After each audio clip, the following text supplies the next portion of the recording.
کئی دفعہ میں نے اپنے مواعظ میں وہ واقعہ سنایا کہ ایک صاحب اللہ کی کلام کی بہت تلاوت کیا کرتے تھے، اور جب تلاوت ختم کرتے کہتے اللہ میں جب مر جاؤں تو قبر میں بھی مجھے تلاوت کرنے کا موقع دیجیے۔ یعنی وہ ہر تلاوت کے بعد یہ دعا، اللہ میں جب مر جاؤں نا تو میں قرآن کے بغیر کیسے رہوں گا، مجھے قرآن بس پڑھنے کا موقع دیجیے۔ تو عاشق قرآن نوعیت کے آدمی تھے۔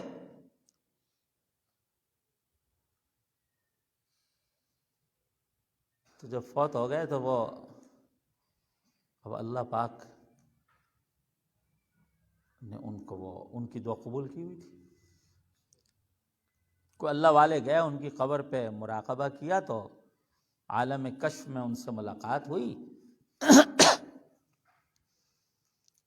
تو انہوں نے بتایا کہ میں جب سے یہاں آیا ہوں 70,000 مرتبہ قرآن پڑھ لیا ہے میں نے، چونکہ اور تو کام ہے ہی نا قبر میں تو کوئی، تو وہ 70,000 مرتبہ قرآن کریم پڑھ لیا ہے۔ لیکن ساتھ میں انہوں نے کہا ایسا کرو تم 3 دفعہ قل هو اللہ شریف پڑھ کے مجھے ایصال ثواب کر دو۔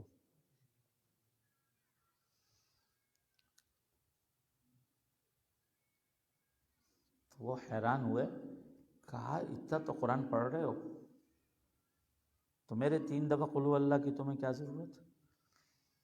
کہا میں جو پڑھ رہا ہوں بہت لطف تو آ رہا ہے لیکن اس سے میرے درجے بلند نہیں ہو رہے، اس لیے کہ میں دارالجزا میں آ گیا ہوں، تم دارالعمل میں ہو، تم جو پڑھ کے مجھے ایصال ثواب کرو گے میرا درجہ بلند ہو جائے گا یہاں۔ یہ زندگی اتنی قیمتی ہے، یہ زندگی اتنی قیمتی ہے۔ کہتے ہیں مرنے والے کو جو ایک آخری تمنا ہوگی نا، آخری تمنا، جب مر جائے گا بندہ، اللہ ایک دفعہ دنیا میں بھیج دو 2 رکعت پڑھ لوں، اللہ اتنی زندگی پھر دے لو کہ 2 رکعت تو پڑھ لوں۔ بھئی ایسی مہلت کسی نبی کو بھی کوئی نہیں ملی کہ دنیا میں آ کر پھر اس کو 2 رکعت پڑھنے کا موقع ملے۔ یوں تو ہے کہ کچھ انبیاء قبور میں نماز پڑھتے پائے گئے نا، حدیث میں آیا، لیکن ایسا نہیں ہوا کہ دنیا میں کوئی واپس آ کر کے 2 رکعت پڑھ کے گیا ہو۔ بھائی تو یہ جو زندگی ہے یہ بہت غنیمت چیز ہے، بہت غنیمت چیز ہے۔ تو قرآن کریم کی تلاوت کا جو ذوق ہے یہ لینے کی ضرورت ہے۔ وہ ایک بزرگ جب فوت ہونے لگے تو زندگی میں بہت قرآن پڑھتے، بہت تلاوت کرتے، اوہ ماشاءاللہ، ذوق تھا قرآن کریم پڑھنے کا، شوق تھا۔ اب جب آخر ان کے وقت آیا تو بعض اوقات وہ لیٹے لیٹے کہتے، کروٹ لے لیتے، یار میرے کمر کے نیچے قرآن پاک آئے ہوئے ہیں، یار قرآن پاک کے ورق ہیں جلدی سے نکالو۔ بعض اوقات دائیں کروٹ لے لیتے، بھائی ادھر قرآن کریم کے ورق رکھے ہیں جلدی اٹھاؤ۔ اور بعض اوقات پاؤں سمیٹ لیتے، یار میرے پاؤں کے نیچے کس سے قرآن رکھ دیا۔ بعض اوقات سر اٹھا لیتے، بھائی کس نے میرے یہاں قرآن پاک کے اوراق رکھ دیے۔ گھر والے پریشان، یا اللہ ان کو کیا ہو رہا ہے، کیا ہو گیا ان کو۔ اس اللہ والے کے کسی استاد اور بزرگ کو لے کے آئے، کہا جی ان کی تو یہ حالت ہے۔ انہوں نے کہا کوئی بات، یہ ان کے لیے بہت اچھی فعال ہے، اس لیے کہ ان نے زندگی میں قرآن اتنا پڑھا کہ یہ فنا فی القرآن ہوئے نظر آ رہے ہیں۔ وہ جیسے منصور حلاج کی بات ہے کہ وہ اللہ کا ذکر اتنا کیا کہ ان الحق کہنا شروع ہو گئے۔ ان الحق، ظاہر بین علماء اور کچھ لوگوں نے کہا کہ یہ تو ملحد ہو گیا، قتل کرو، مارو بھائی اس کو، یہ اپنے آپ کو رب کہہ رہا ہے۔ لکھا ہے کہ جب ان کو اس بے دردی سے نہ صرف قتل کیا گیا بلکہ ان کے ٹکڑے ٹکڑے کر دیے گئے۔ جب ان کے ٹکڑے ٹکڑے کر دیے گئے تو ہر بوٹی اور ہڈی سے آواز آنے لگی ان الحق۔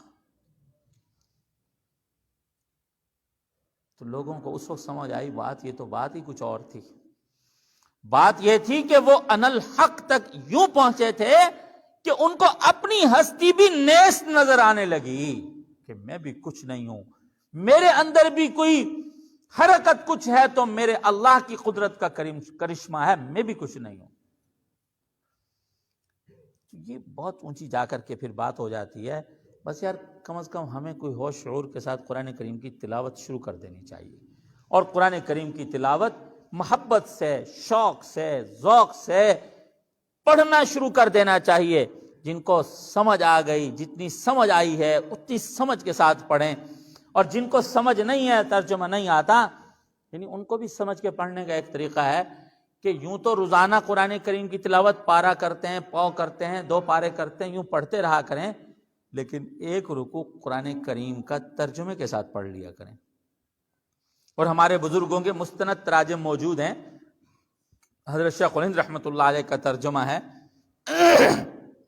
ہمارے حضرت حکیم الامت رحمۃ اللہ علیہ کا ترجمہ ہے, ایک رکوع بندہ یوں پڑھے کہ ساتھ میں ترجمہ بھی نیچے پڑھ لے.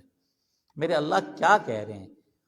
اور بہت ساری آیات تو ایسی ہوتی ہیں جو سیدھی سیدھی سمجھ بھی آ جاتی ہیں, اور ایسی کچھ آیات یقیناً قرآن کریم میں موجود ہیں کہ جن کا مفہوم آسانی سے سمجھ نہیں آتا, وہاں ذرا سا نشان لگا ہوتا ہے, بندہ حاشیے بھی پڑھ لیتا ہے, اللہ کیا کہتے ہیں یار, اللہ کے اس ارشاد کا کیا مطلب ہے. تو یعنی کم از کم ایسے احباب جو ہیں وہ روزانہ رکوع بہت زیادہ کہہ دیا میں نے, آپ 4 آیات ترجمے کے ساتھ پڑھ لیا کریں, 2 آیات ترجمے سے پڑھ لیں, اور ان کا ذرا حاشیہ بھی دیکھ لیں, کوئی اس میں نشان لگا ہوتا ہے کہ یہاں اس آیت کا یہ مطلب ہے. مثلا غیر المغضوب علیہم ولا الضالین پر ایک نشان نظر آئے گا آپ کو کہ یہ مغضوب کون لوگ ہیں اور ضال کون لوگ ہیں, ہے نا جی. تو وہ بندہ تھوڑا سا پڑھ لے, یعنی یوں رفتہ رفتہ ہی بندہ ایسے پڑھنا شروع ہو جائے تو شاندار قرآن کا طالب ہو جائے گا, اور نہ جانے زندگی کا جتنا حصہ باقی ہے کتنا سارا قرآن کریم کا علم نصیب ہو جائے گا. اللہ تعالی ہم سب کو عمل کرنے کی توفیق عطا فرمائے.